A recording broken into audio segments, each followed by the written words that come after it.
So I wanted to show you guys the Pilot Assist feature on our 2018 Volvo V90. Hey, Volvo! This feature is super awesome if you are taking like a longer road trip. I don't really know if it'd be that useful just around town. So if you have one of these cars, I guess it's a little tutorial on how to use it. And if you don't, maybe it'll get you to buy one. We're gonna use these directional buttons here.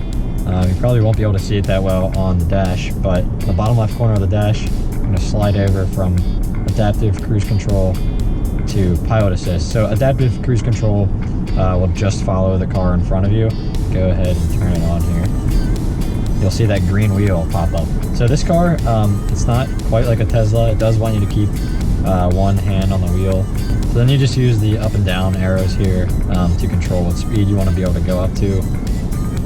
One thing I will say is that if you're driving on the highway and you're going around turns or something, you want to make sure that you lower your cruise control speed. Otherwise, as soon as you get around that turn, if the car has room to, it's just going to take off. So I mean, with some practice driving, you're gonna get the hang of it. Obviously, turning it off for this turn here, the car will not take the turns for you. So I'm not touching it at all. Car is following the road pretty perfectly. I haven't tried this in the rain. I imagine it probably wouldn't be as accurate, maybe a little bit more scary. Yeah, see, it's telling you to apply steering, so it does like to have pressure on the wheel. I think it does eventually actually turn off. It'll beep at you and then turn off if it wants you to touch the wheel. But really for like long road trips, this just makes the drive so much easier, and you feel a lot less fatigued when you get done. See, no, I'm not touching the brakes. The car is stopping for me.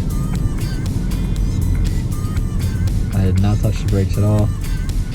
And we are coming to a stop. The car came to a complete stop on its own. It's crazy. It does turn Pilot Assist off when you come to a complete stop, which makes sense. That is a really, really cool feature. And then, yeah, so it's not on anymore. Oh wait, never mind, I didn't have to turn it on its own. Didn't have to touch it, it just turned on its own after the light turned green and the car in front of me gained some distance. You got to be careful though, because if you have your cruise control set to 70 or 80 miles an hour while you're on the highway, and then maybe there's some traffic and you come to a stop and you just let it sit there, when the traffic clears up, this car is going to bolt. It's going to take off because it's going to go back up to whatever you have your cruise control set to as fast as it can, pretty much. So you got to be really careful about that.